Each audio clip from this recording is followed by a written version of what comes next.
Good evening, comrades. Thank you for joining us for this next session, fourth session, I believe, third session, in our mini-series on imperialism. What is imperialism? Very important question, especially with the drive towards World War III that we are currently witnessing. So Matthew, tonight, we'll be taking a look at US imperialism, the nature of it, what it looks like, the role it is playing, and how the system of imperialism works in generally. Big subject, and we're gonna have about 1.5 hours, 2 hours time, but we'll be coming back to this issue throughout this mini series. So over to you. Welcome, Matthew. Okay. Well, I'm just going to go and share this my presentation. I'm hoping everybody can see that, yeah? Yes. Okay, great. Okay. Right. Okay. Thanks, comrades. It's good to see everybody, and I hope we have a decent discussion. Obviously, this is a huge subject, and I'm going to try and cover basically an overview of the system as it stands. The interesting, of course, is it's different. It's a different system, the US system, to what went before. I mean, if we look at the contrary to school textbooks and England football fans, of course, we can count Britain among the losers, one of the big losers of the two world wars, because obviously they wound up completely skinned after the First War, and then they, of course, lost their position as hegemon in the Second. So, in those terms, the British, of course, understood this very well. They tried to postpone, the First World War as desperately as they could because they knew they could only lose. The point was, obviously, then you had the US taking over. So Churchill, actually, interestingly enough, and I need to track this one down, is he actually pledged, that he understood this and pledged the British as being, subservient, in the quote special relationship to the US, that they would always follow this, and they have done. I mean, this is the point. I mean, this is all. You can see this with all the British, most of the British regimes anyway. Most British prime ministers have followed that, including, of course, Starmer probably more than most. As a more subservient sort of character. Anyway, so what we have, of course, is a situation where the series of structures is set up, after the Second World War. Obviously, global structures. What they call the rules-based order. There's some rules, and we can do what we like. But here's rules that we allege exist, which include, of course, the Bretton Woods system, with the World Bank, the IMF, the United Nations, and then the World General Agreement on Tariffs and Trades, what is now the World Trade Organization, which allows the framework for control of the major parts of the world. You also, of course, have finance, the control of finance. And the world's largest banks are generally American, although, of course, now we see the rise of Chinese banks as well. But the largest banks are American. Plus, of course, very importantly, the dollar.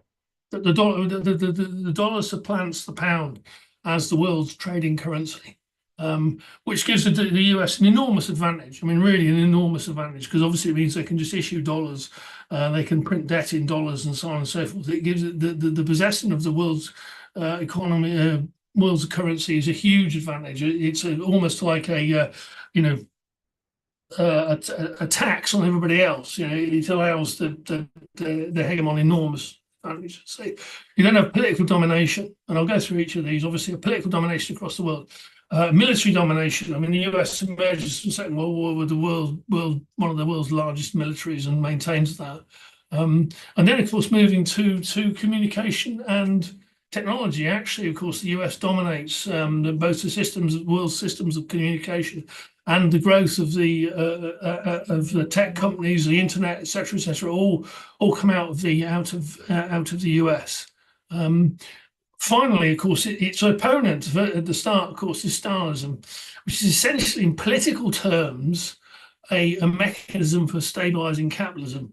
And we can see that in 1945 when actually the Stalinists allow the handover, effectively, for countries like France, Italy, Greece, Vietnam or Indochina and other places, to the capitalists. In some cases like Greece, they allow the systematic butchery of their own people, like the Greek partisans, of course, were killed systematically by the British. So in those terms, when Stalinism has acted as a mechanism throughout its period, and actually even into 2007-8, it was China that actually was one of the major stabilization mechanisms for the world capitalist economy. So in those terms, that's what it's functioned as.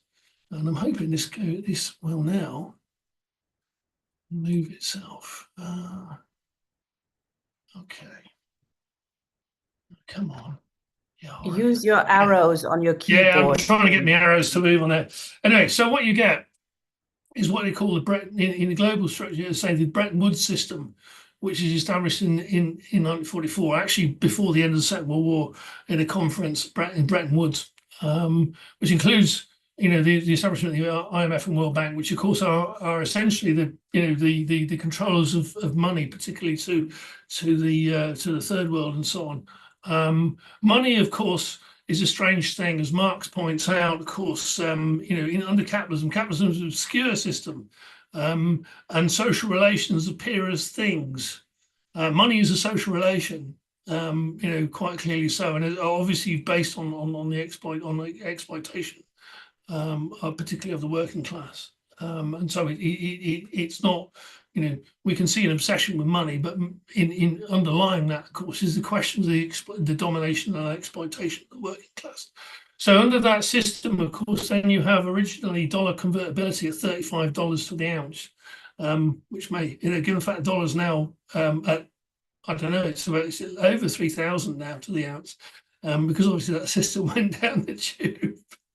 But there was originally, certainly governments were allowed to convert dollars to gold at $35 the ounce, and a set of fixed exchange rate, which existed until 1971.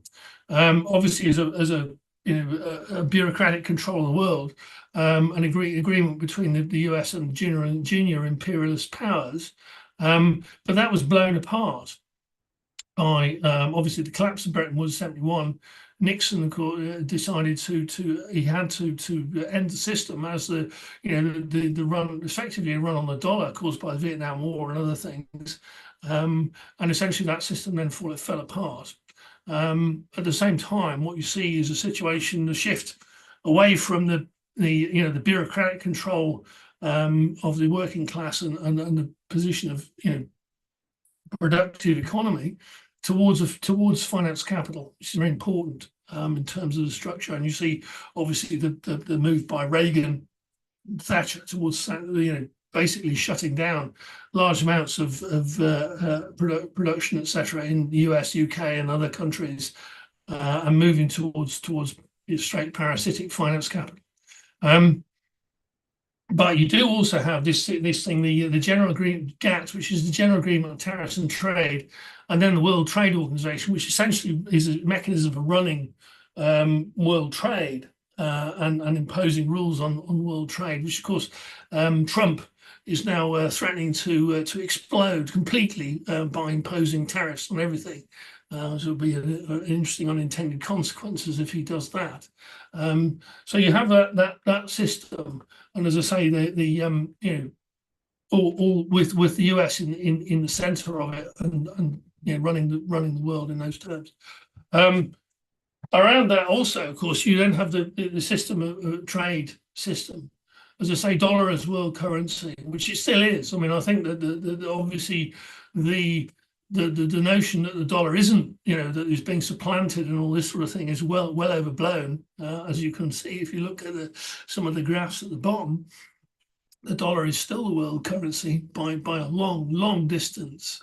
As I say, also in terms of the World Trade Organization, which of course, obviously the US does spend its time trying to extend.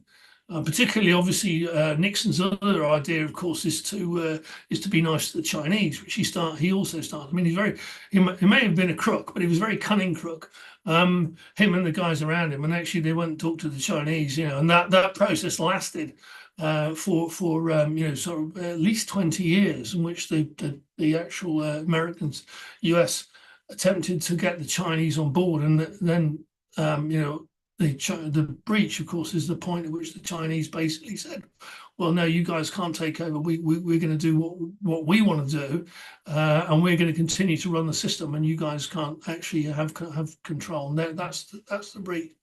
Now, the thing is, obviously, what the effect of that, of course, is that US domination, the other part of US domination, of course, is manufacturing. By the end of the Second World War, the US actually produces something in it approaching, I think it's 48% of all manufacturers in the world is produced by the US, which is an extraordinary number, which, I mean, you can believe, obviously, because at that point, of course, the world was still pretty shattered by the war. Plus, of course, the US was untouched. Plus, of course, it was an enormous and well-resourced country.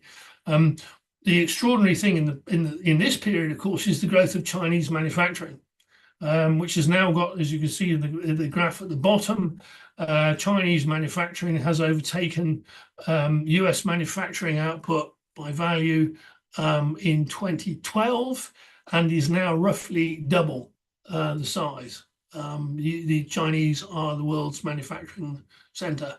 Now, I mean, the equivalent, of course, was the US overtaking Britain just before the First World War, which is a portent of the decline and fall of the British domination.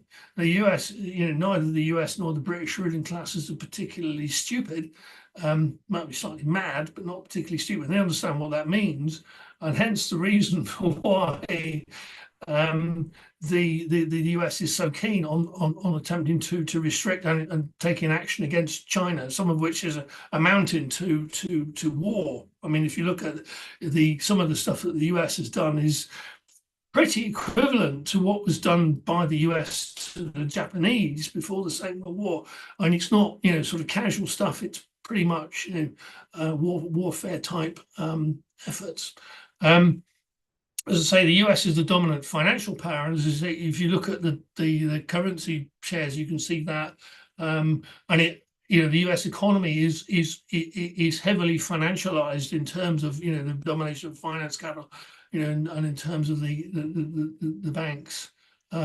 Plus, of course, what you're also seeing in the world now, of course, with this is the rise of non-bank financial operators as well. And the problem they've got now, of course, is that basically the banks are essentially now nationalized. They're essentially required backstop by the state after 2007-8. Then all the banks were actually held up. The system was held up by the state, saying we will guarantee and bail out the banks. And we can see that in 2022-23 with Silicon Valley Bank, Credit Suisse. We can go into that if people want to discuss that. So in those terms, but you also get this is a huge rise of non-banking outfits like the private equity mob and all the rest of it. The other thing, of course, that the US uses is access to its own market, which is the biggest market in the world in those terms, as a method of control. So, I mean, people can point to the growth of the world economy and the growth of certain countries. That say South Korea, for instance, take an example, grows from a fairly backward economy to what it is now, essentially because the US grants it as a means. The US grants it access to the US market, obviously as a counter to China and North Korea. So we see this huge growth in South Korea, basically because it has access to the US market. You can see that also in Israel, actually. Obviously, militarily, the US decides to bet on Israel from 1967 onwards. as I've covered in a previous lecture. But in the 1980s, it essentially grants the Israelis access to fairly unrestricted access to the US market as a means of subsidizing Israel. And so if you look at Israel's export-import balance, of course, like everybody else, they import the biggest imports are from China, and the biggest exports are to the US, which is basically its means of making itself work. So you can also go through into there's also a program in Africa, AGOA, in which there is certain privileged access allowed to some certain African countries they like, which is quite critical. And you see this actually, interestingly enough, in South Africa, which is part of AGOA, therefore has access to certain privileged access to the US market.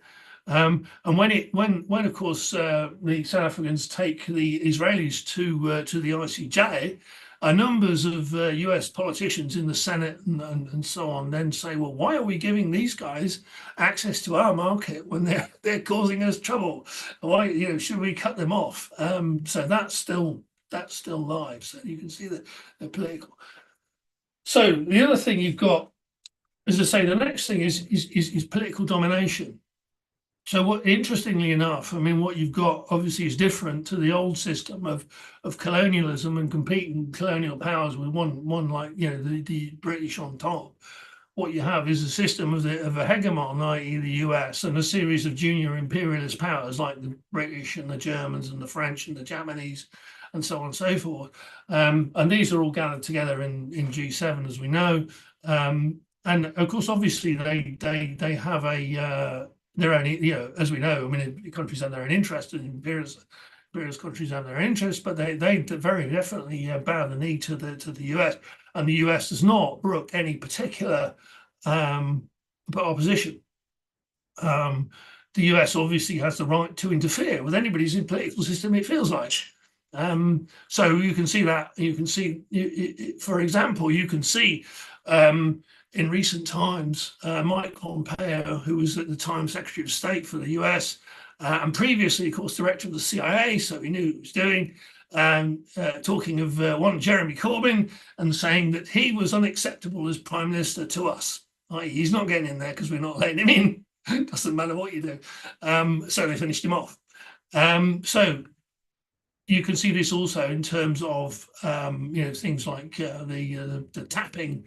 What came out, the tapping of Angela Merkel's phone and so on and so forth, to make sure, obviously, there's clear control in those terms. You can go through any country you like, really. The US can interfere. This also, of course, it runs through to the CIA, and other such agencies. CIA, Murder Incorporated, as it's known in some parts. Obviously with a long and very bloody record, but I mean a very serious effort to interfere, to run, its operations in all sorts of countries through all sorts of agencies. I mean, the US Union Federation, the AFL-CIO, is known throughout the world as the AFL-CIA because that's what it does. It has far more it actually operates for the CIA. Rather than in the tradition of CIO, which is a genuine workers' revolt, and you can see the linkage that put together into the unions in the UK, into the Labour Party, and so on. There's a definite, and even into the likes of the SNP and other political organisations. There's a definite linkage to ensure that the politicians line up. And clearly you see this also in what's happening in the Middle East. I mean, all of these imperialist politicians have said basically that what is being done by the Israelis is not objectionable to them. That this sort of monstrosity is entirely in line with the operation of imperialism, and that these things are not, exceptional or an issue, and so on. So it's a graphic warning to everybody what kind of people you're dealing with, and who they work for. also going to, as you say coups and other methods. I mean, you've got a long history. You can go through a big long list of coups that have been run by the US. Some cases like Indonesia resulting in mass slaughter, of hundreds of thousands or more, and going through a whole of Latin America and so on. So you have that as a political domination. At the same time, you also have a military domination. I'll show you this slide as well. If you see this, you can see this is basically an understanding of the US military is the biggest in the world, as we know, several times bigger than everybody else's. It has bases everywhere. Although after this has been put together, this is Al Jazeera the first one in terms of looking at US military bases. Some of those bases, like the ones in Niger, they were thrown out of, but they've always started more, and so on and so forth. So you can see the scale of it in those terms. That you have this complete military domination around. Yeah, back to that one. So you have an almost perpetual rate of wars and invasions, and we could go through. You can go through. The interesting one, actually, the one that really is a turning point, I think, in terms of the operation of the world, is 1956. Why 1956? Because obviously what you see is a conspiracy between the Israelis, the French, the British, to take on Nasser and the Egyptians. And the interesting thing about this, of course, is that the US has obviously clearly not been briefed on this, and seriously objects to these to people operating in this way, to other countries operating in this way. Basically saying, look, you guys are the old colonial powers, and you better stop now, because we run the thing, and you're not given license to do this. So the Americans basically said to the British and the French, look, you out, because otherwise we'll collapse your currencies. And they actually walked the Israelis back to their border, literally. So right, you started there, you can drive everything back there and stay there. So that in those terms, it actually marks that sort of turning point that said, well, look, we run the things, and you lot better understand that that's the case. Again, NATO. I mean, NATO, of course, comes in as a method of control, and also, of course, the cooperation across all these different countries in terms of lethality and running agencies such as the war in Ukraine, and effort, really dangerous efforts. But also you can go through the whole list, as I say. Probably the world's most sort of deathly alliance. As I say, also Israel as the key, as we can see. I mean, the key point in terms of control of the Middle East, and therefore, that the US will basically back up Israel, and despite some of the whatever issues it has with it, because obviously it requires that as a center point of its control of the area. Whether or not the current events will change that, we don't know. Finally, I think it's also links with other militaries, and obviously the US military and so on also make great efforts to get hold of militaries and wherever else, whether that in numerous countries. To they offer courses, they offer joint exercises, they offer even in the the school of the Western Hemisphere, the training for torturers and basically bringing together the militaries in terms of making sure that they're subservient to US military prerogatives and so on. It's another channel. I think the final point. I'm thinking this is the final. Yeah, it is. Yeah, final point is communications and technology. Now, the interesting thing, of course, is that the US actually dominates the world, the communications. If we look at it, the modern semiconductor computer was, of course, a US government operation. Was actually started. The whole thing was actually started as a US government operation.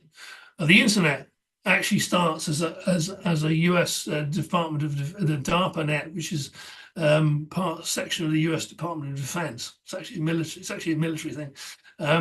So that the whole thing is actually starts in the US and is still focused and centered in the US. At the same time, the US extracts everything that's on the net, either via the NSA in Virginia or GCHQ, which is has even less oversight. There's virtually no oversight of GCHQ.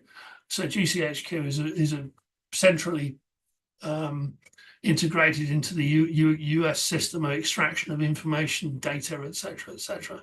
So the entire system is essentially dominated by the US.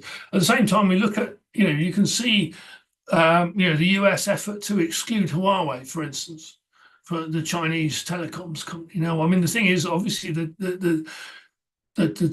again, you see the problem that they've got is that the Chinese technology, being the world's great manufacturing center, of course, Chinese technology actually is overtaking that of the rest of the world. And the Chinese 5G mobile technology is actually the best in the world, but they definitely do not want it because obviously they won't concede it. They won't concede it control the system. They don't want anybody else to have a piece of that system. You have also, as I say, China is dominating now in terms of green technology. So you've got a domination of the production of lithium batteries, for instance. It's completely run. Basically, you can see the Chinese don't produce the vast bulk of the world's lithium batteries now, and the US or the Europe and so on and so forth have a little bit on the end. At the same time, you're also seeing things like the green technologies like rare earth metals are also completely. I mean, the rare earth metals are now central to all sorts of things. From anything from military technology to wind farms and so on and so forth. They're all actually now produced in China, which makes the Americans really, really paranoid. So you have the situations where you have these enormous tariffs. The US is now instituted a 100% tariff on Chinese electric vehicles because the Chinese actually produce better and cheaper electric vehicles than anyone else. And you get the things like the CHIPS Act, Biden's CHIPS Act, which is effectively a massive subsidy to manufacturing in the US. Combined with this vast tariff, and the same thing, clearly then also feeds through into the deliberations of the EU. So we see, finally, I think the other thing is that if you look at all the world's major technology corporations, I mean, if that's Amazon or Microsoft or Apple or any of these, they're all American, apart from the ones in China. So this is the whole the thing becomes this competition between the US and China, in terms of, in world terms. So I mean, I'll finish there. I mean, what I'm trying to say here is that there's this is a full spectrum. The system of US imperialism is like full spectrum dominance, which is obviously under challenge and obviously is decaying and declining. Which is obviously makes it more dangerous, as we can see, because it's now prepared to run ridiculous wars like Ukraine or what's happening in the Middle East in order to try and preserve itself and its control of various bits of the world and direct itself towards a conflict with China, which obviously the American military has been told that it will be running a conflict with China. So yeah, okay. If you want to make contributions or ask any questions, that's great. Thanks. Thank you very much, Matthew. Could you switch off the share screen, please? Thank you. Well done. Good overview. I think good introduction to US imperialism. Lots of issues around it. So, comrades, if you have a question or would like to make a comment, please click raise hand and I can bring you in. To get the ball rolling, Matthew, perhaps we could talk about a couple of things. If you can manage to switch off. Yeah, I'm trying to get this to cease itself. There you are. There you are. There you go. Well done. Okay, so comrades, as I said, please click raise hand if you'd like to come in and speak. So your last point, quite important, is it? Actually, U.S. imperialism is in decline, which leads to a very fragile global situation in terms of war, and both Ukraine and Israel are part of that symptom. Both proxy wars going on. Can we discuss briefly, what do we mean by this? Nothing lasts forever. That's the one thing we can be sure of, that always stays the same. Nothing lasts forever. You described very well how British imperialism was done away with through World War I and then World War II. That was sort of part of the same effort to redistribute the world, basically, and finish British dominance of imperialism. What is different about US imperialism, firstly, and how do you get a new hegemon? I mean, we are in a transitionary period now, aren't we? We can see that with an irrational war in Ukraine, but just sort of manufacturing, etc. If you look at graphs, they don't explain who's leading the imperialist world, who's the leader in the imperialism. So China, yes, produces more, as a main manufacturer, but it's not the leading imperialist power. How does that come about? Does it have to be a war? Could it be, done differently? How do these things change? Of course, ideally, it would be the working class that finishes US hegemon imperialist power. But for that, we need to actually be organized. It doesn't look like that at the moment. But can you describe this, perhaps? How do imperialist powers, hegemons change, and what is the role of China in this scenario? Well, obviously, we've only ever had two really. One is Britain as the world's oldest capitalist power, and the other one, in capitalist terms, is the US. So, obviously, this process has been done with, last time took 2 world wars, and the fact that by the time the second was finished, Britain was completely broken, effectively. So, in those terms, not a good precedent, but obviously, going into the current question, it then becomes this whole issue, as Marx puts up, he said, well, clearly the agency of liberation of humanity is the working class. The question is, how does it show itself in terms of organization and changing the nature of the world? Because otherwise, clearly, what we're seeing is a situation which the US can't continue to run the system as it is. Both in terms of the decline of the economy, plus, of course, there's failing bits of their control mechanisms, plus the inability of their military to deal with the threats. The thing is, now you have a situation where people in Yemen can produce cheap drones and such like, and interdict one of the world's major shipping lanes, and take out, with stuff basically built in sheds, the US MQ-9 Reaper, which is the preferred instrument of military domination, the drone. I think they've downed about 14 of these things. 3 in a week the other weeks. Those things come in at $32 million, and you could take them down with something that costs a few tens of thousands. So it really is causing a major issue in those terms. But it's then, of course, as you say, what's the alternative? We can't. the system cannot continue to exist. The question is, well, what replaces it? And that is a big question. And so quickly looking at Ukraine, then, I mean, it is, as you mentioned, it is not actually the real target. The real target is China, and Ukraine is the proxy, isn't it? It is an attempt to stop China from becoming a main imperialist force. How do you see that developing?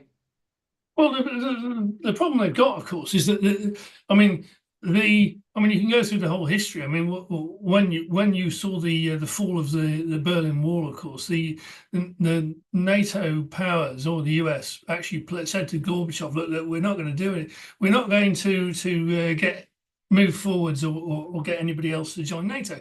And then, of course, suddenly over time, all these countries are then up to the borders of Russia are indicted into NATO quite deliberately in those terms, and obviously sucking in all these different ruling classes, new ruling classes in these various countries. And Ukraine, of course, is, I mean, you get the situation where Victoria Nuland can be found on the internet. On YouTube, actually, boasting about having spent $5 billion on subverting the government of Ukraine through the Euromaidan coup in 2014. She was senior in the US State Department until a few months ago, and actually, this obviously has been a long-term project. I mean, actually going back to the Second World War. I mean. There was a whole crew of Ukrainian fascists carefully stowed away in Canada over decades for future use. Some of their descendants are actually in the Canadian government. So I mean, in those terms, it's a very long-term piece of operation. But it's failed. I mean, it's failed. The imperialists are quite happy to use all sorts of people as cannon fodder, which is what they're doing actually in both Ukraine and Israel. We don't mind, you could find some reactionaries and they can go and be cannon fodder for us, and of course go and kill whoever. But it doesn't solve their issues. Mm. And the Ukraine maiden coup, you mentioned it shows that it's not just direct coups or sort of assassinations. It's also color revolutions are often part of the arsenal of imperialism in trying to change the world to their liking. I'm going to bring in Ian now. Hi, comrade. Good evening, comrades. I just wanted to make a couple of short observations about empires in decline. If you look at the decline of the Roman Empire, I'm no expert on it at all, but what you see really is the transition effectively from a Roman or the slave economy of the ancient world to feudalism was a direct consequence of contradictions within the ancient world's slave economy. I mean, if you've got ancient Rome and you're dependent upon slaves, where are you going to get them from? You can only get it from the expansion of the empire. So because their position is analogous to being prisoners of war or whatever. Once you reach the kind of outer limits of what you can maintain as an empire, where do these people come from? And you can't get slaves to work particularly hard. Far better if they could turn them into serfs effectively. So they've got some sort of reason to participate in the system. So you end up with the Roman Empire crumbling because it can no longer maintain that its particular form of political economy. And arguably the same is true of other empires. Also, when empires are in decline, they can be in decline for a very long time, as the Roman Empire was. And even the British Empire, if you look at the decline of that, arguably the British Empire was at its largest in 1919, because it acquired German colonies and so on.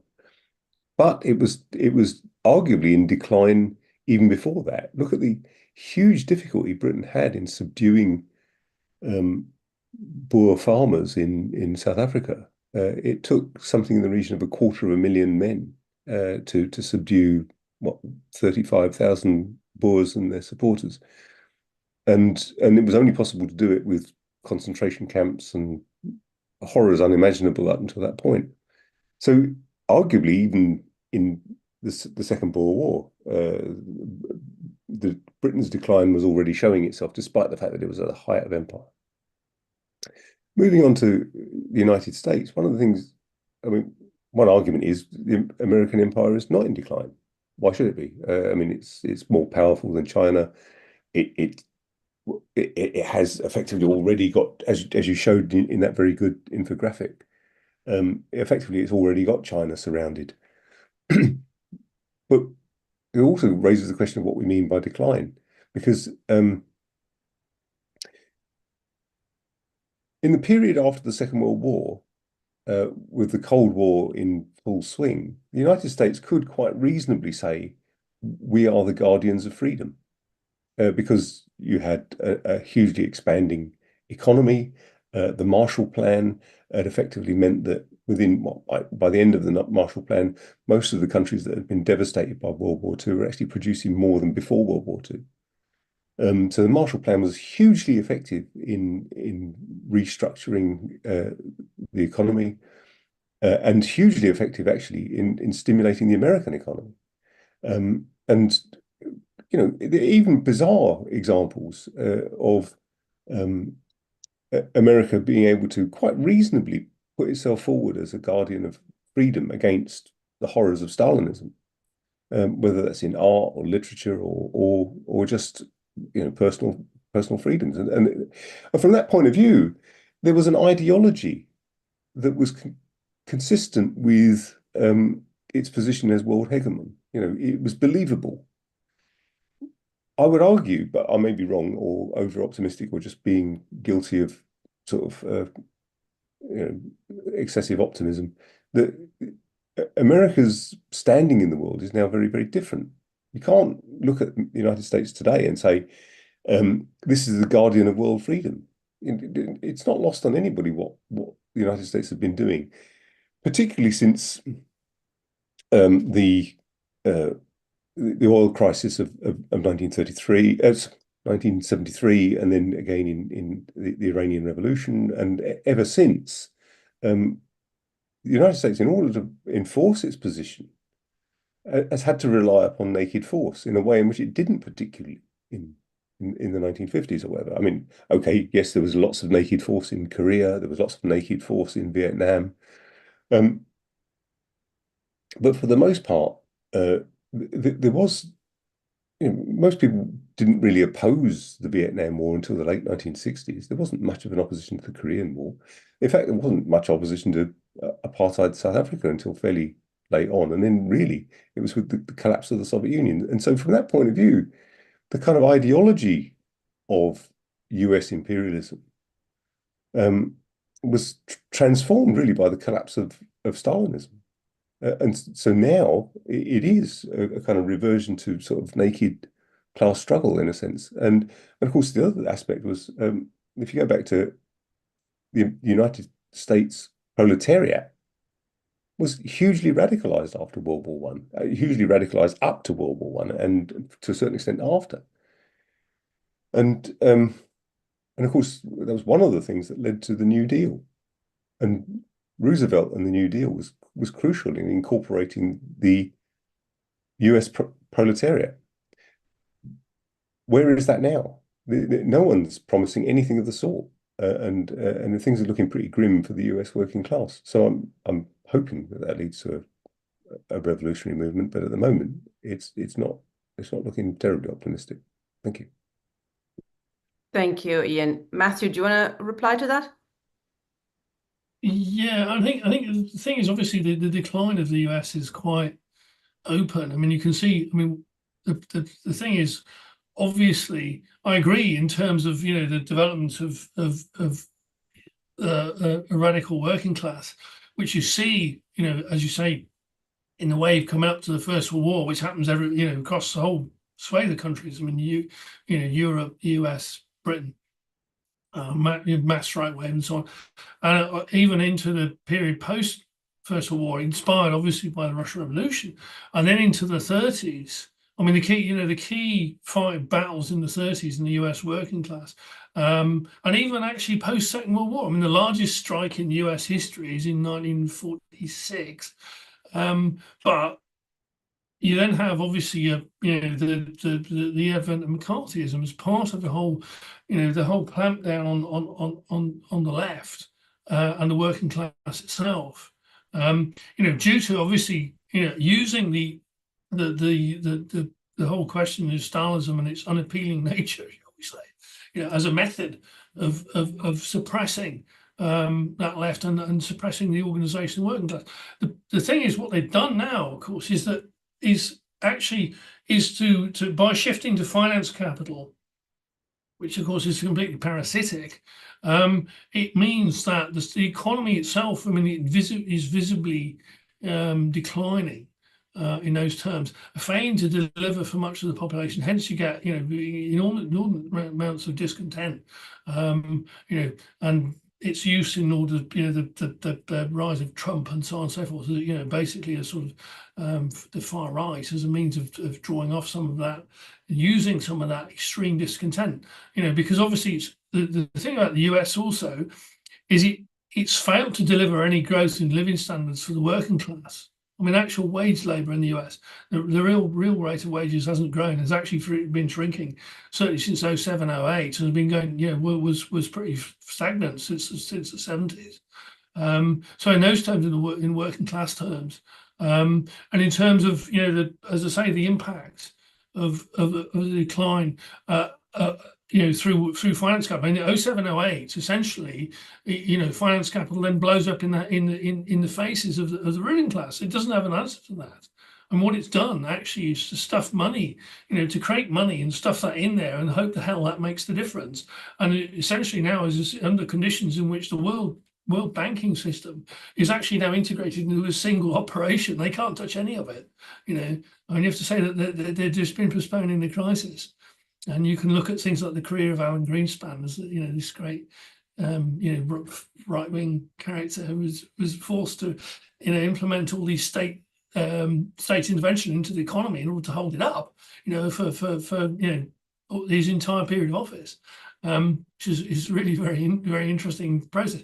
They also, of course, keep losing. I mean, the point being, obviously lost the Vietnam War, which is critical, and then of course you see a whole series of other issues. The fact that they basically shoot out of Afghanistan, that they're going to lose in Ukraine, or they have lost in Ukraine, but clearly they're not going to accept that. The question is, what the alternative have they got? The fact that it seems likely they'll lose in the Middle East as well at this point. It really does get to the point where you think, but the key question really is what's the alternative? Is the working class actually going to put itself on the stage? Actually going to pose can the left and the working class actually pose an alternative to this crap? I mean, if you get Trump, it makes it even worse, because obviously then Trump's view is to try and dislocate the entire world economy for the privilege of the US. Rather than run the thing, he'll just smash it up. I mean, if you institute like these huge tariffs and effectively you destroy the system that you've put together in order to run the world, you start smashing up your own, and you're smashing up your own mechanisms of control, which really will create huge issues. Already is. I mean, you already see that, in these terms. I mean, you're saying, you can say also, I mean, the other impact to say the Ukraine war is to destroy large chunks of the European economy, and you can see that the mechanism.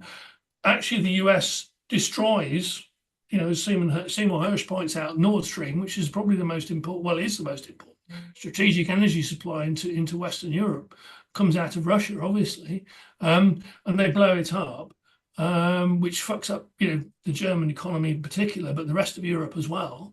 And you can see that the nature of the relationship between the US and the rest of the imperial powers. The Germans, having had their most strategic energy supply line, which they owned half of, blown up, don't dare mention it. They don't dare say anything about it. It's extraordinary.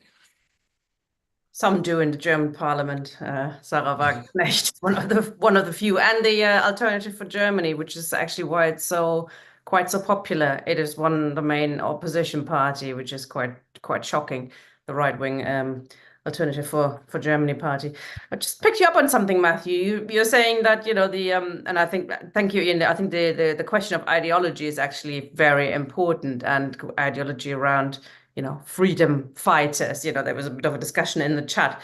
We're not saying that America has spread freedom. Let's just be quite clear about that. But they were able to, pursue various wars, coups, color revolutions in the name of, democracy against the Soviet Union, because the Soviet Union had turned into a very undemocratic system, the opposite of socialism. Some of us would argue, but we're not saying that they are fighting for freedom or democracy, or have in the past. But just to pick you up there, Matthew, you're saying in Ukraine and Israel, you think the US is losing. I mean, certainly Russia is not winning, and certainly, Israel. I mean, is Israel losing really in the Middle East? What do you mean by that?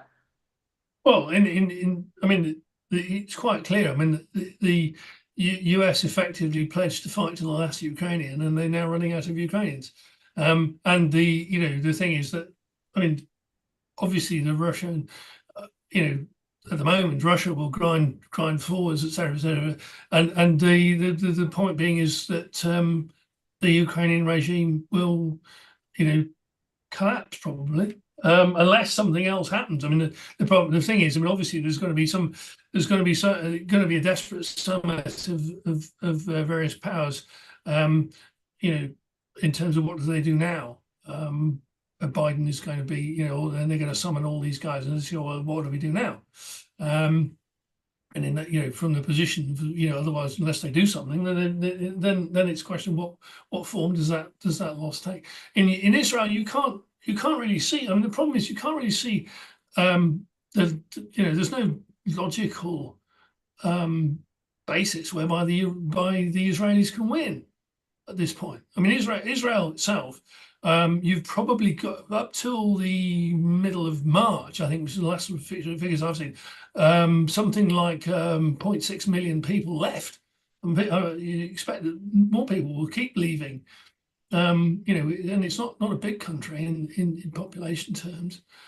Israel's always been set up to fight short wars. They never fight long ones in history. They never fought long one because obviously they not have the capacity either from personnel or material to do it. And essentially, the IDF has been saying months ago, look, we have to stop. We just, we're struggling here. They can't. I mean, they can't eliminate. They said, okay, we're going to eliminate Hamas, and they can't do that. The Hamas are still issuing videos of them blowing up Israeli armor and the rest of it. Have been for since the very start, and clearly still operate. You think, well, okay, they could. I mean, the only thing that they could do is start a wider war and drag the US into a wider war, and otherwise, they're done. It's just a matter of how. And how long does it take, and how many people do they kill in the process? Okay, we have one short question, I'm told, by Catherine, if you would like to come in. Hi. You're muted. Sorry, comrade. You need to unmute. Okay, just a quick thing. I'm not an expert on any of this, but I've been following it. And you've skipped on quite a lot from the question I had, which was in relation to the gradual decline, if you like, of the US hegemony across the world, is how much of an impact does it have? This is an economics question, really. The fact that I think there's something between 33 and $34 trillion of debt within the UK, the US economy at the moment, which sounds a huge amount to me, but it may be. I mean, I think they keep printing money, which is why this is happening. But yeah, just a response, I suppose, from what impact that will have over the next 5 years or so, something, if you can answer that question. I don't know. That's it, really. Thanks, Catherine. Do you want to try, Matthew? Yeah, I mean, it's obviously an issue for them. I mean, they keep issuing government debt as well, and there is now sort of some, obviously, if you run a massive deficit all the time in government terms, because obviously they really don't have the ruling class in the US, much of it doesn't want to pay tax. So you wind up in a situation you're issuing all these debt, and the question is who's going to buy it? I mean, traditionally, of course, the Chinese used to buy it. Even going back, the Japanese would buy it, but it's now getting to the point where they say, okay, well, who do we get to buy our debt? Plus, of course, you also got this situation where you have this vast quantity of financial derivatives, which are all basically predicated on future profit of this and that. And as Warren Buffett, of course, who's one of the biggest capitalists in the US, said it's like a bomb under the system, And as you say, I mean, there's vast amounts of debt floating around, and the problem is that can any of it be collected?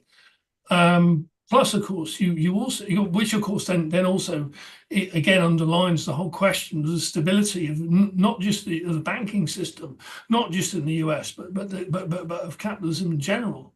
Because I mean, obviously that is the basic predicate for the crisis of 07-08, when it was quite clear that obviously this debt was crap, and people were being sold rubbish. Therefore, various things collapsed, but none of that's been resolved. They haven't resolved any of it. They just basically patched it up, threw it back in again. Then, and then said, well, if there's any crap, then if anything else happens, then obviously the state will stand as backstop. But I mean, at some point you say, well, is the state good for that? Can the state continue to do that? And we see, I mean, then of course you also see the whole thing with the likes of Silicon Valley Bank or Credit Suisse, which was collapsed, 2022, again, which exposed the sort of systemic issue that they couldn't resolve the banking system. And basically they just said, well, we'll stuff another lot of money into it, give it away to somebody else. In the case of Credit Suisse, of course, they had to be a bit cunning about it. Like they, normally in a collapse of an organization, the bondholders get done. No, sorry, the shareholders get done, and the bondholders are somewhat protected. In the case of Credit Suisse, because the shareholders were Saudi, and the Swiss didn't want to screw the Saudis. They kept the shareholders reasonably whole and screwed the bondholders. But again, you see the system itself could just fall, and it could happen anywhere, because it's basically the whole thing now is one piece, because the banks are so interlinked by all the transactions and holdings, etc., etc. They can't unravel them. Thank you, Matthew. Peter Kennedy. Hi. Oh, can't hear you. You're unmuted, but your microphone doesn't seem to work. Or maybe you can turn it up. I'm going to bring in Steve and let you try. Okay. Steve Freeman, please. Thank you, Tina. Maybe I'll start by saying that I think a war between China and America is the inevitable logic of an imperialist system. And as you say, where one power is rising and another power is in decline. And the point about being top dog in this system is it's that you get to make the rules, which everybody else has to abide by. And that's what happened after the Second World War. America made the rules that everybody else, as it were, had to abide by. But if the new kids are coming on the block, the new kids are going to rush up against these rules and ways of trading, and there's going to come a point where they clash and where perhaps there's some war, and if it doesn't kill us all, then there'll be some kind of reset. And they knew if China was to come victorious, then China would decide what sort of currency, and China would decide the new Bretton Woods, etc., etc. That's why that happens. Now, you might say, well, what is America really declining? And is China really rising? And I suppose the root of that has got to be looking back into the mode of exploitation. But basically, because at the end of the day, if China has a better system of raising productivity, albeit it started further back, a long way back from America. It started a long way down the track, but it's catching up as far as I can see, and the way things are going. So if China's got a better system of exploiting wage labor than America, a better system of state direction of capital than the American system, then China's rising and America is seen to be relatively weaker because its system of exploitation isn't really functioning that well. And China sailed through 2007-8, but America didn't, you know. So I think there's evidence to say, because if that wasn't true, if America could keep being more productive than everybody else, nobody would be in a position to challenge them at all. So I think it's predicated on the idea that the lower productivity countries catching up and threatening the dominant productivity economy. Now, I think going back, as Ian said, you know, empires existed way before capitalism. The Roman Empire, the Assyrians, I don't know what else we got, the Babylonians, the Chinese, whatever. The point about Marx and Lenin was that Marx and Lenin, what they did was, and especially Lenin, of course, was to link imperialism to capitalism and to show that capitalism had a certain logic, the logic of the world market, the domination of the world, the transformation of the world into an economy of wage labor and capital. That was the source of imperialism. It was that drive, you know, in other words, the capital's got a drive.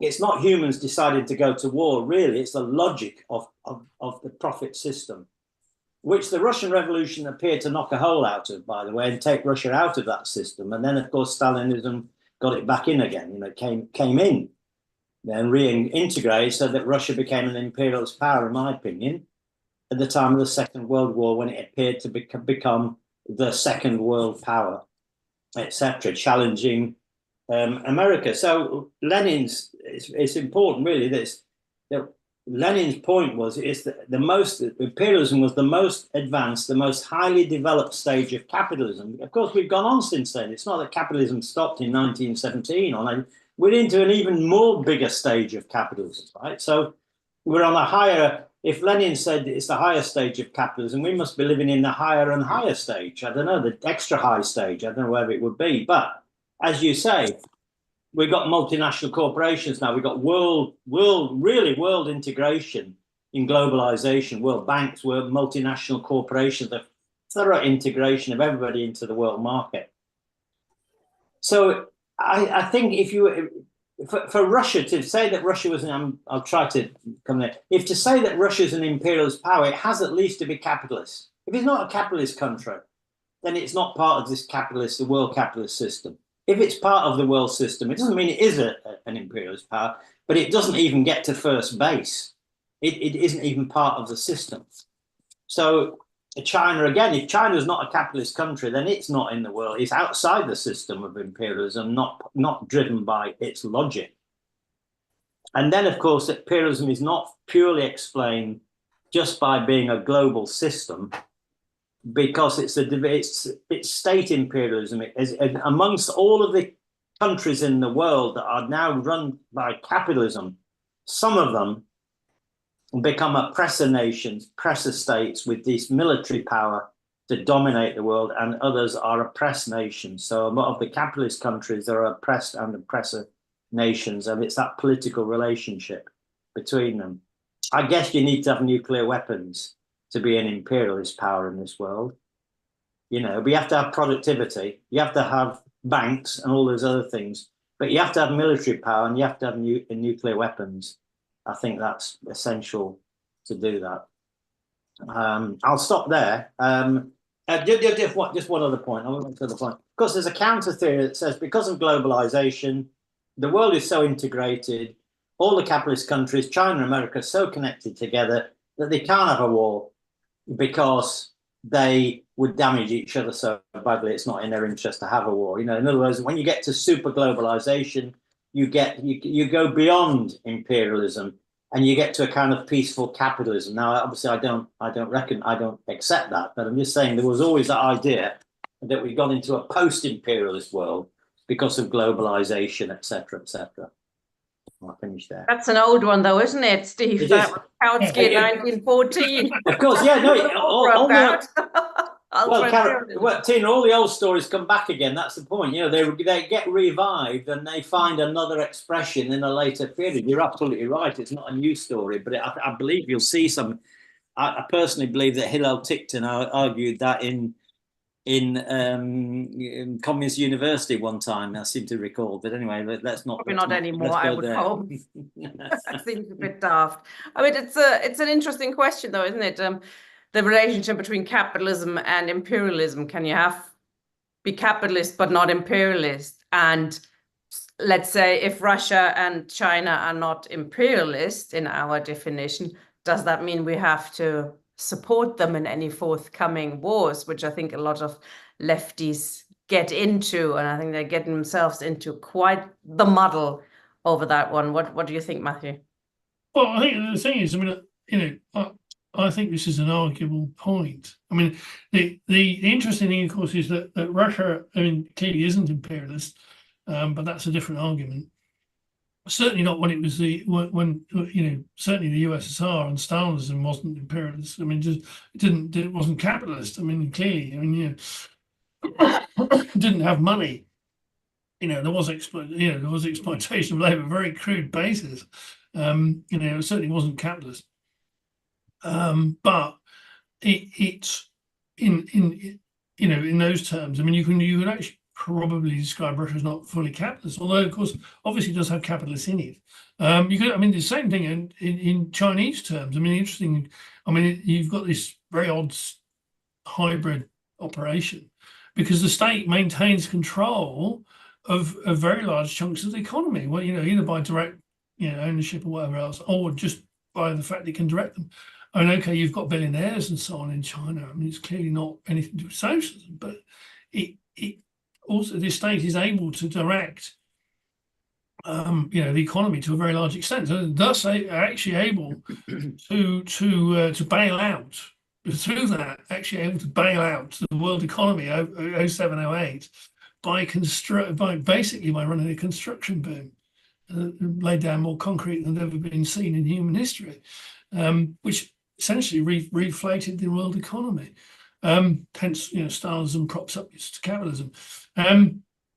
But clearly some very odd characteristics within it. I mean, you could, again, I mean, you look at the attitude of Chinese to like South Africa. That's almost straight up imperialism. I mean, it's some very odd, as I say, very odd characteristics. And really, you need to look at that further.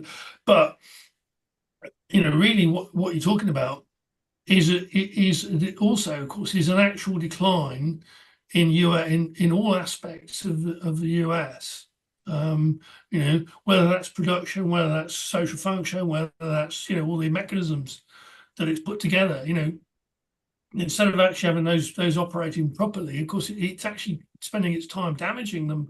In order to try and preserve itself, it's actually damaging the structures that allow it to work in the world, and to all these things that have been put together. Excuse me. So really, you can see. I mean, it is in a dire state, and I mean, exemplified, of course, by Trump. Because and the people around him. I mean, you can see. I mean, it is a variety of lunacy. Which is a method. I mean, there's a method of obviously of social control, but it's really strange. I mean, it includes sort of a really crazy version of misogyny, racism, as you might expect, and basically then also even damaging the function of their own economy. I mean, if they fling out, or if Trump attempts to fling out 13 million or whatever undocumented people, I mean, it would destroy in huge areas of the US economy, which run on those people, the likes of agriculture or construction, or all these sectors, all basically, and numbers of other sectors, in fact, are dependent on those guys. And it's extraordinary as a means of trying to run to operate a system, and just as you say, the degree of crisis within it. Can I just make a little point, Tina? I know other people waiting, but I'll make a very small point.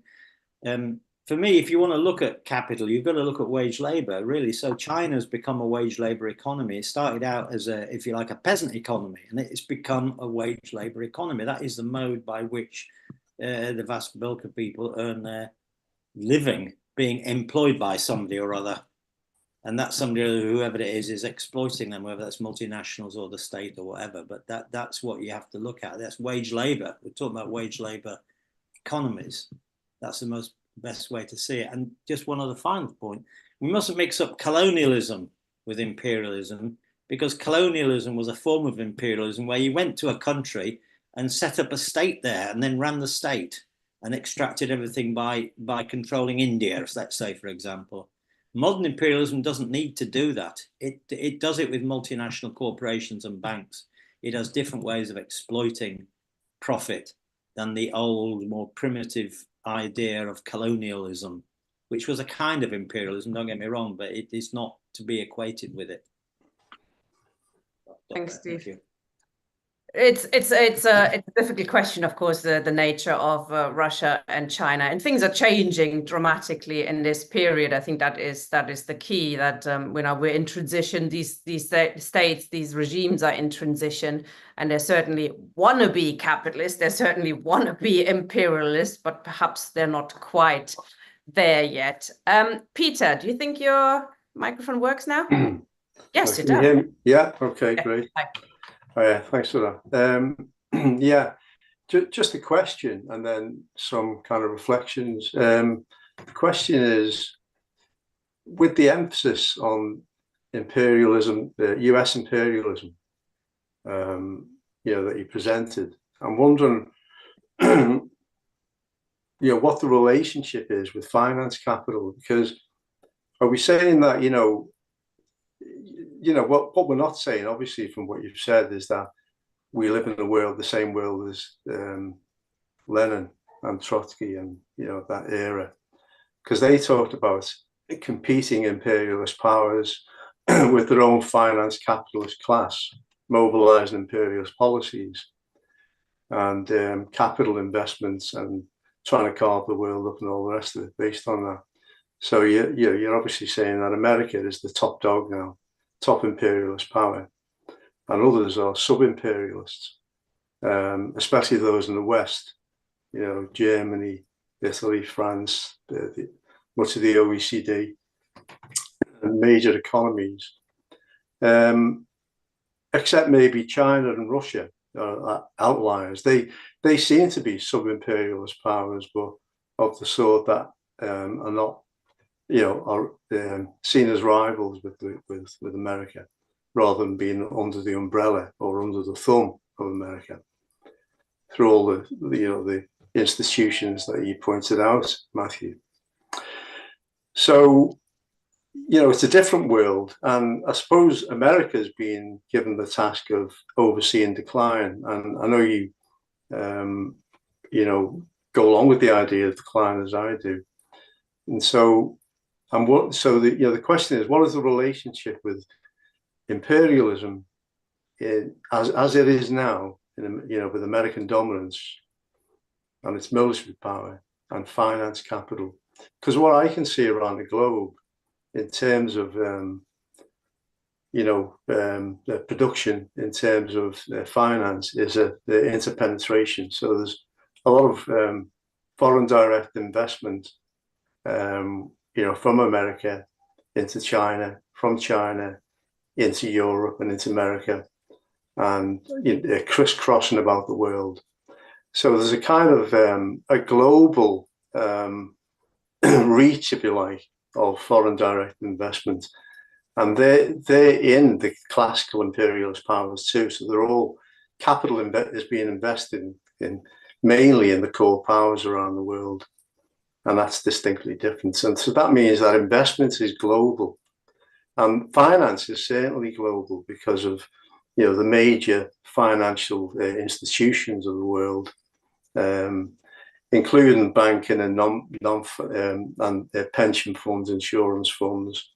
Although they may have origins, still head offices in particular nations, they do operate globally and see their interest in a global sense. So that leads me to ask whether you agree with this then, as I pose the question, that American imperialism, as the dominant imperialist power, is being given the task of kind of coordinating that global financial spectrum, And you mentioned before about finance capital being not just financial institutions, but it's penetration of non-financial organizations, in other words, large corporations, which do the foreign direct investment. So there's a penetration there. And, the interesting thing as well, you probably know as well, is just how much money from finance capital has been ploughed into the military, the global military industrial complex around the world, the arms industry, and which is promoting war because it makes money from the sales and it wants to expand military production. So there's that kind of thing, and I don't like make any excuses for being clear about that, because it's a mess at the moment, isn't it? Because it is in decline. Trying to pick out where the nations stand in this, where the global aspects are.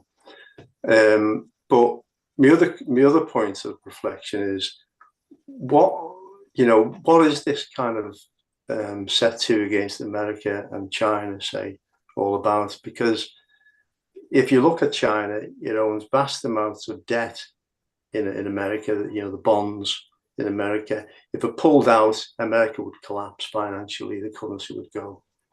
So its interests lie with America in that respect, as foreign direct investments, as I already said, in America.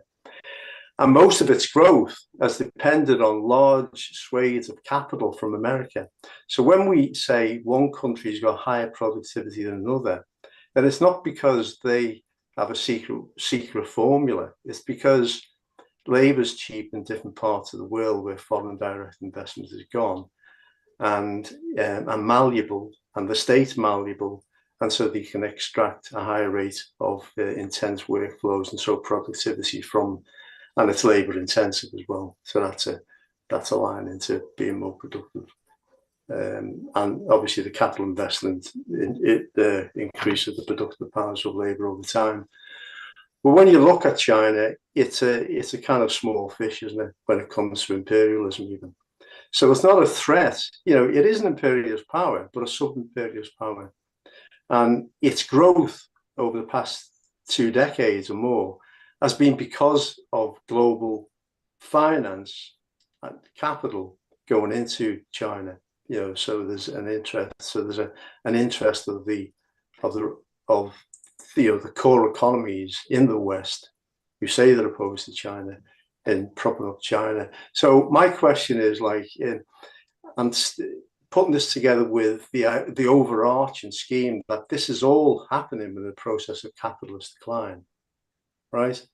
So my question is, are they trying to, is American imperialism in the West trying to change China so that it can develop a thoroughgoing, revamping of the economy there, and Russia too, and other parts of the world, so that it can find a new, their strategy of accumulation, and so overcome its decline? Or is that not possible? And if it is not possible, what is going on with because they don't seem very threatened in a political sense, in a kind of militarily sense, from China, and certainly not economic for reasons that I've just pointed out, because the interpenetration. So my only thought is that, well, maybe capitalist decline can be arrested, and reversed. And maybe that's a strategy where some of that portion of the world now can be revised, remodeled, re-engineered after crushing that part of the world and instituting a new regime of accumulation. I don't know. But it seems to me it can't. We're talking about capitalist decline. So is it just another horrible situation whereby a declining system does irrational things, and America must maintain its global control, and that simply means threatening and putting into place now and again those states that become a bit more uppity and start to challenge maybe trade policies, trade flows, and all the rest of it, and the balance of payments for America. I don't know, but anyway, I'll leave it at that. Complex. Yes, big question. I'm not sure if Matthew has the answer, but try. I think there's a number of aspects to that. I mean, the thing is, obviously, if you look at it, the relationship between China and the US is complex. I mean, obviously, arising out of, as I say, the effort by the US to Nixon to do a deal with China, and they're which led to a relatively long-term relationship, in which, I mean, there was a considerable intellectual back and forth, and people, they were being nice to the Chinese, and they brought them large numbers of folk from China to study in US universities, etc., etc. And I mean, the thing was obviously the effort to integrate China into the US system, and they allowed them into World Trade Organization and all this sort of stuff. But clearly, the Chinese view was that they weren't going to allow the Americans to take over. They weren't going to say, okay, we'll be subject to your, you running this economy as a sub-economy, or a sub part of your own. And the other point that's also happened, of course, is that huge amounts of manufacturing, of course, has been shed for, in the process of the decline and move to financialization across Europe and the US has been shed into China. In some cases, they actually just took the entire machinery, literally took entire factories and exported them to China. Where, of course, I mean, originally what happened was the use of more labor, because obviously Chinese labor was cheap. And you could do the same process, but you did it with labor rather than necessarily machines. Now, obviously, that changed round, and the thing is, the Chinese regime has actually said, okay, we're going to go to move towards technology.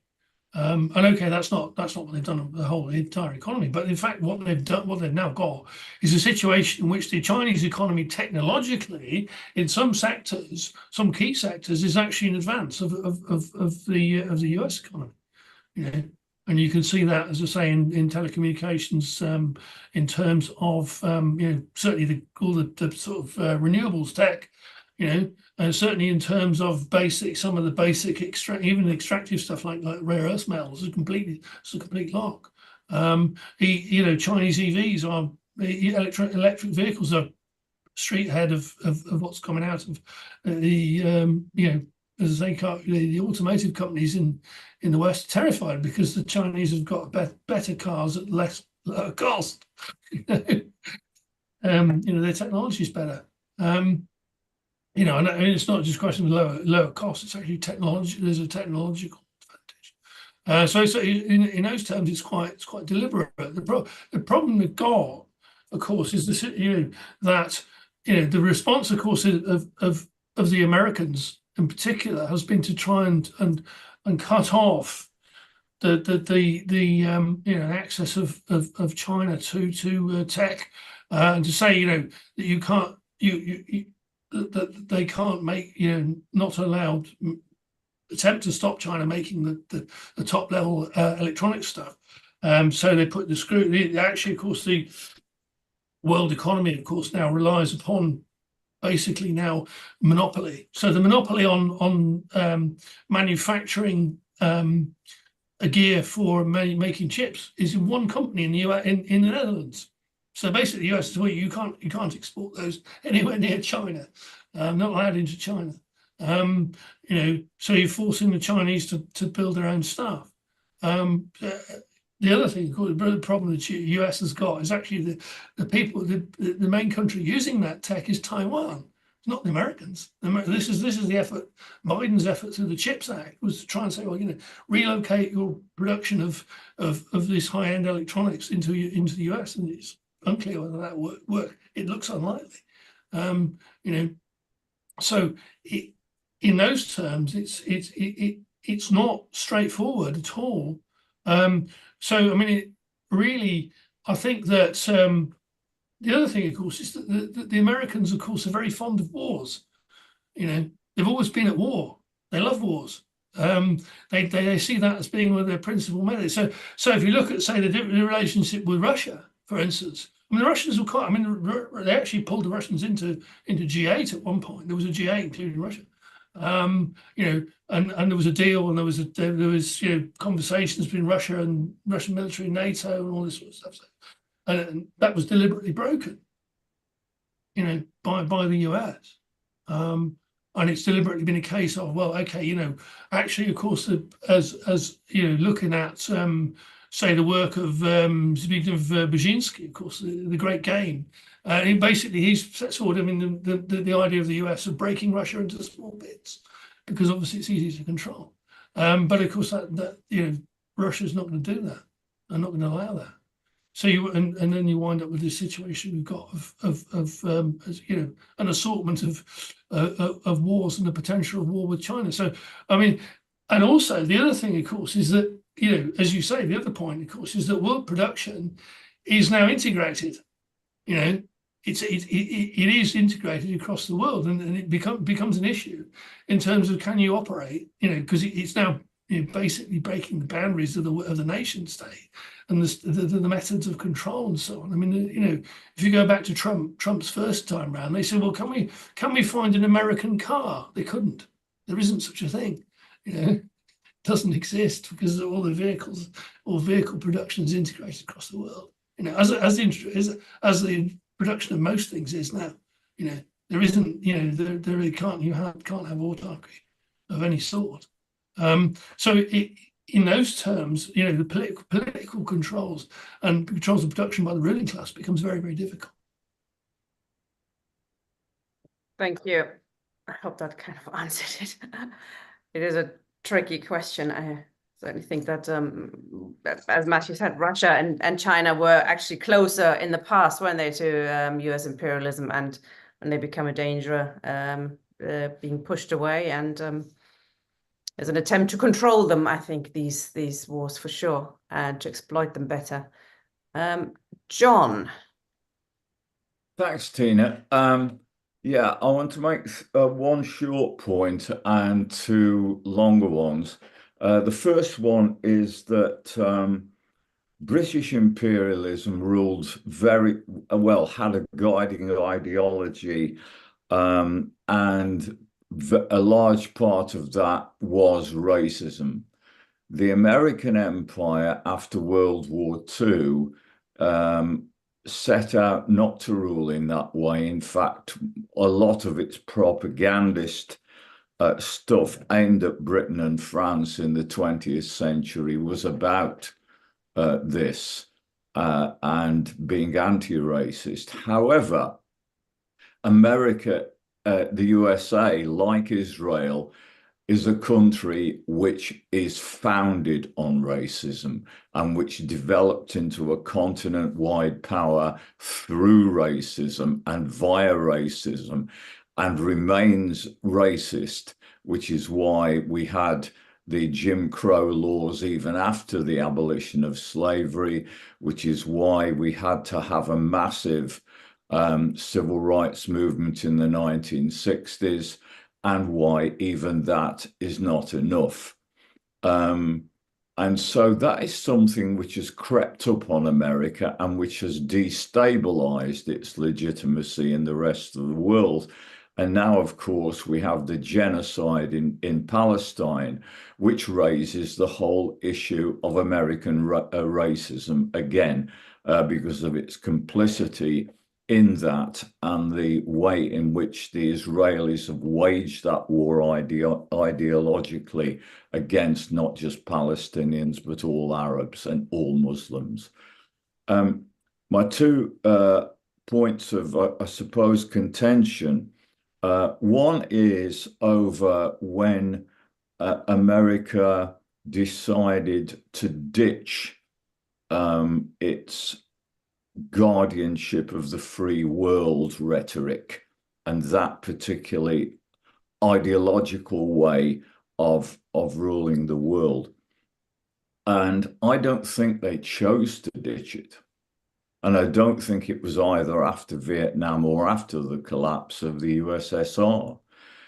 Because if you remember, back in the 1990s, they formulated this concept of humanitarian warfare. The idea of humanitarian warfare was to,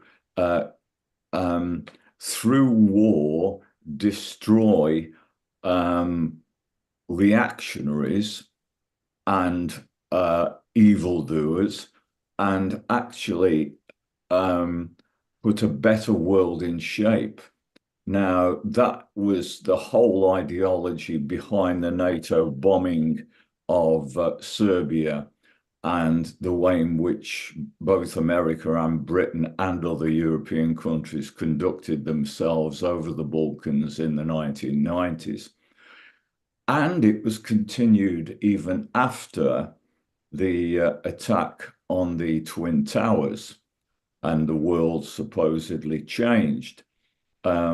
Because the war in Libya was very much predicated on the basis that there was going to be a genocide in Benghazi carried out by the Gaddafi regime, which was a complete myth, but it served to justify the replacement of that regime and the turning of Libya into a lawless country run by warlords, pretty much like many of the others that imperialism has visited. So I don't see that as something which America chose.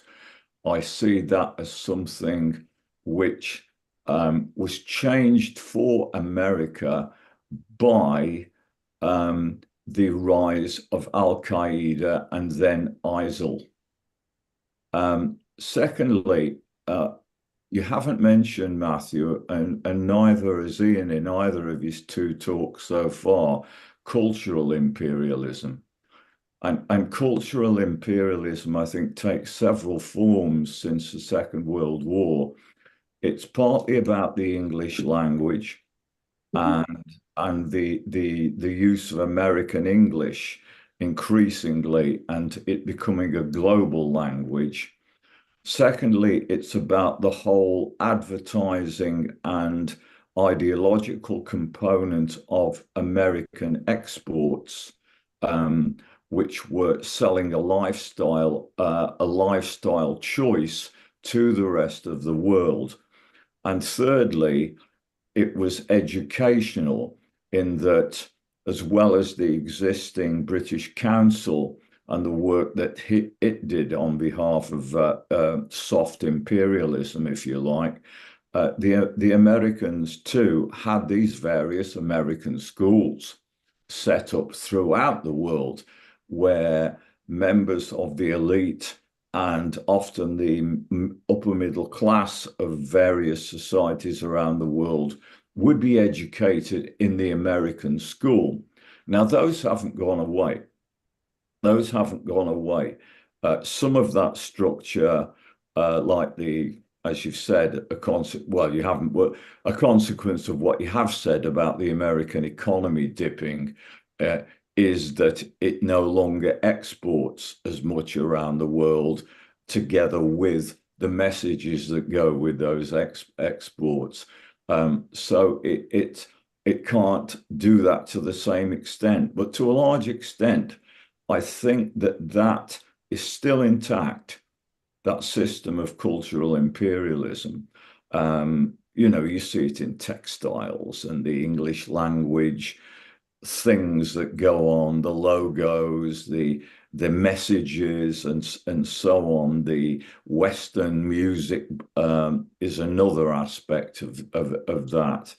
And I think this offers them some degree of protection so I don't think we should be so confident in saying that now the global south in particular, and the BRICS countries as well, are do no longer accept American ideology.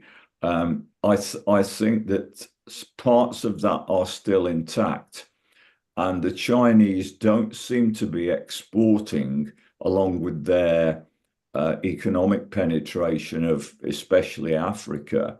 They don't seem to be exporting an alternative ideological message, as far as I know, but I don't speak Mandarin.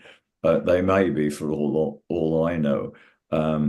But those are my two main points about humanitarian war in the 1990s and in the noughties as well in Libya, which I think was a bit of an overhang. I think there was a change that took place with the Twin Towers, and from then on, and we're still in that era really of imperialism and, if you like, endless war, endless imperialist war.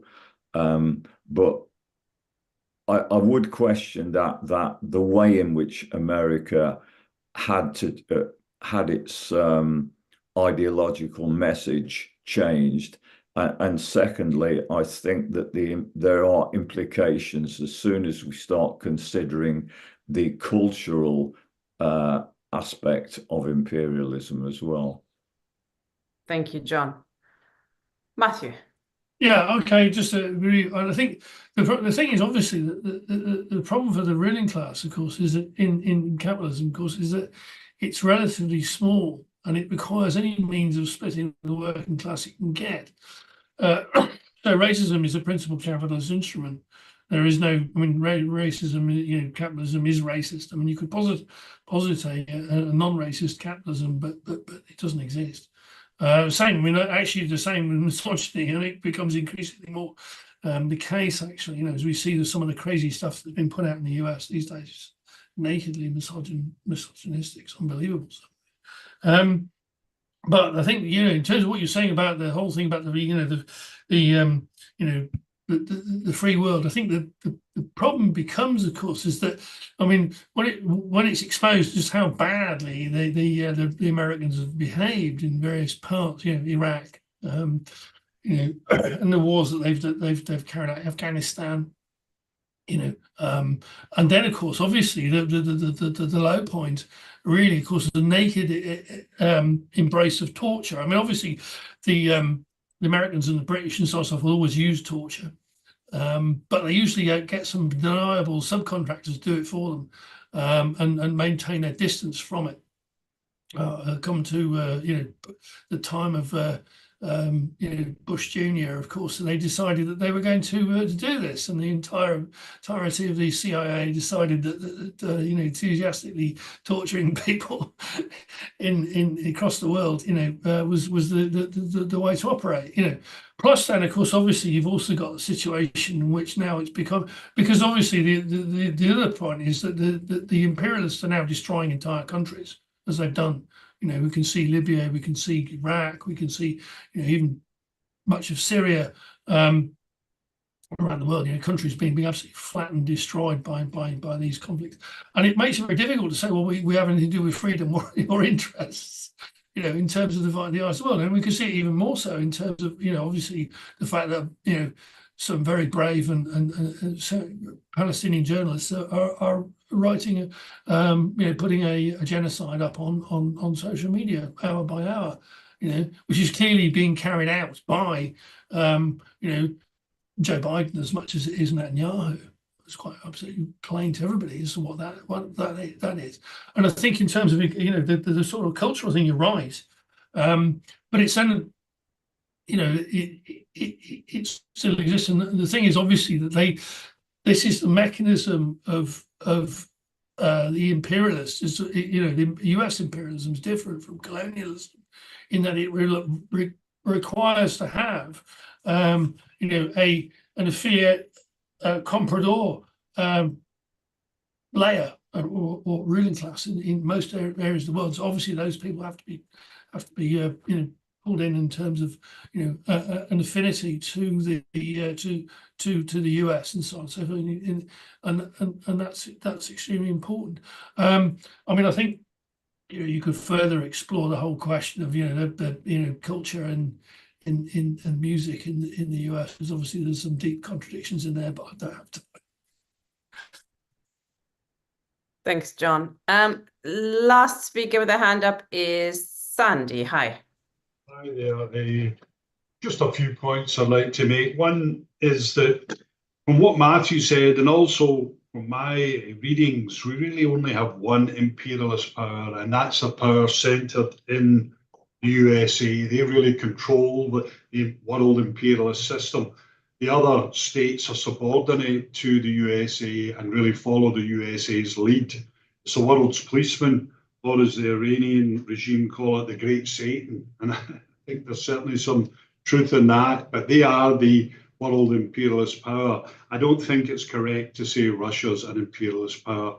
I think you would, if you do have that view, you would have to point to a point where it became an imperialist power, what, 2000, 2008, 2014? I don't know. It doesn't seem to me. It's certainly not integrated into the imperialist power that's controlled by the USA. And remember, that imperialist power has bases throughout the world, as the CIA throughout the world has infiltrated the various ruling classes, has a tremendous cultural control as well, and dictates to the third world, what we used to call the third world, what its economies can do. They can't grow food, they can grow cash exports, so they're kept under the heel of imperialism and they can be sanctioned.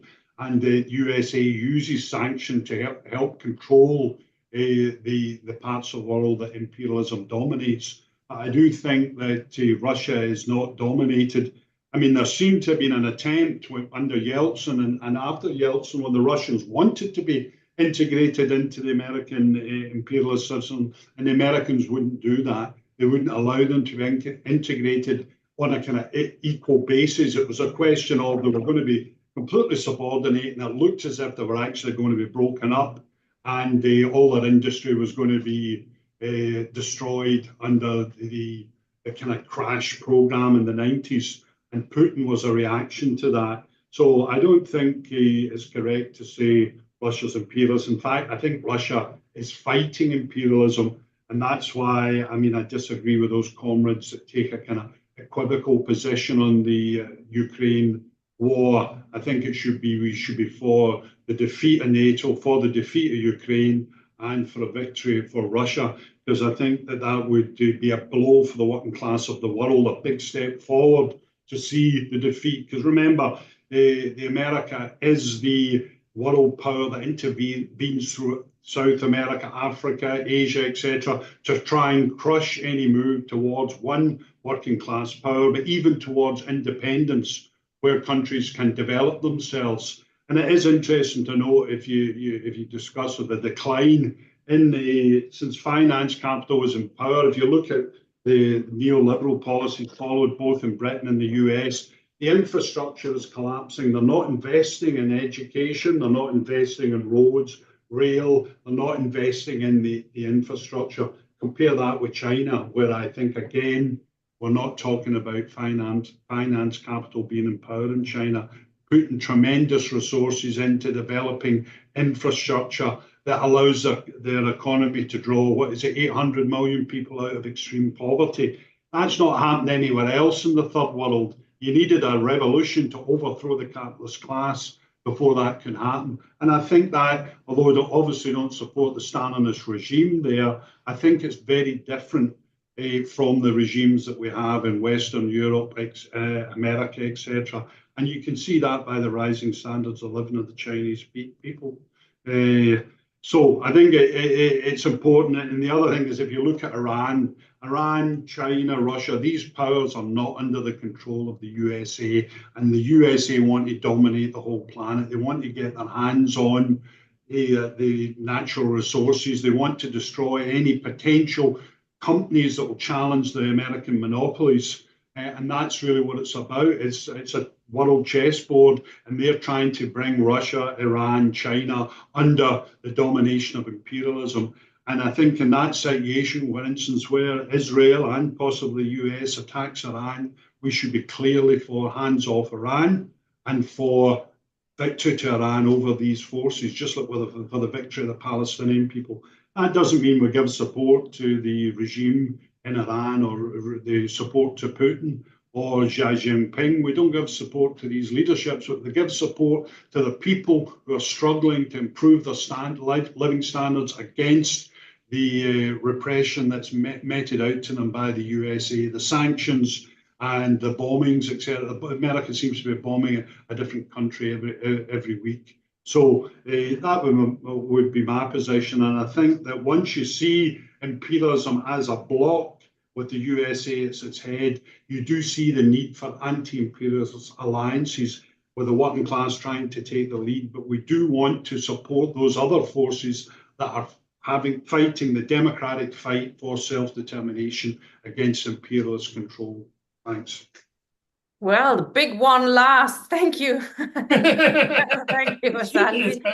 I mean, that is an important question, isn't it? I mean, I'm not sure personally how you can call for the victory of Russia without supporting Putin, etc. I find that a very dubious position. It would no doubt weaken imperialism if Russia wins, but would it strengthen the working class? I think that is the crucial question. Matthew, what do you think? Well, I mean, I think the thing is, it's quite clear that Ukraine has lost. And the thing is, I mean, in those terms, it's what NATO or the Americans decide to do now, and they're, as I say, they're about to have a conference about that, which could be quite terrifying because it could wind up with a general war. I mean, the interesting thing here, of course, is that, I mean, all of these regimes actually would quite happily do a deal with the US. I mean, the Russians quite happy to do a deal with the US, provided it's something that they could live with, not get broken up into small bits. The Iranians, of course, would be quite desperate. I mean, the Iranians are quite desperate to do a deal with the imperialists. They were offered one, and they, in 2015, and they took it quite happily. It was Trump that threaded it. In those terms, so it's almost like, and again, you can see that also say the Iraq War. I mean, Saddam was a CIA man. It's quite strange. I mean, Americans, have this thing, for running wars against even their own operatives, again, I mean, the thing of China, I think, as I say, it's a different debate. I think is about the nature of China. It's unresolved in those terms, and I think that it's not fully capitalist, but it clearly has very great capitalist characteristics. I mean, it's also highly indebted, the same as the US. I mean, possibly not quite to the degree, but certainly highly indebted, and of course dependent on its property sector for a large chunk of its economy as well. Much of which is being propped up, in an effort to try and stop it from dropping off the map. So there's all these things thrown in there, all these different factors thrown in there. So I don't think it's not very, very clear. But the central point, I think, here under these conditions, is the lack of a serious workers' movement, of the working class actually saying, well, requirement for a serious revolutionary left with a serious base in the working class. And there is an alternative to all this crap. The fact that these people are trying to destroy large sections of humanity, if not the world itself, and we require something different. And here it is. And that really is the point at under the circumstance, I think, which is critical.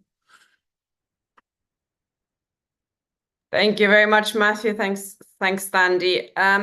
We don't have time for any more questions now. Sorry, Steve, I know you've got your hand up, but you've had your bite of the cherry. I think there was a very wide-ranging debate, perhaps not clarified all issues because they are very difficult to clarify and they are in flux. This is a period of great flux politically, internationally, but we'll continue to discuss these issues. And there's of course a question what it means in terms of our tactics. You know, does that mean even if Russia is anti-imperialist or non-imperialist, does it mean we have to support Russia or have call for a victory of Russia? I mean, it's personally, I don't think so. Other comrades have other opinions, but it's good to have those discussions. So thank you for joining us, comrades.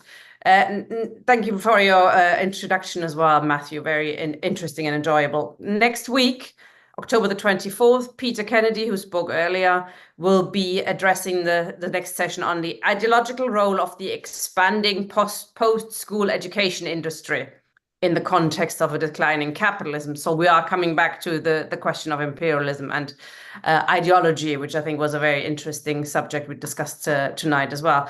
The week after, then we'll again coming back to the mini-series on imperialism with Mike McNair, who's going to look on contemporary imperialism and the problem with Lenin. That should be interesting, something a little bit controversial.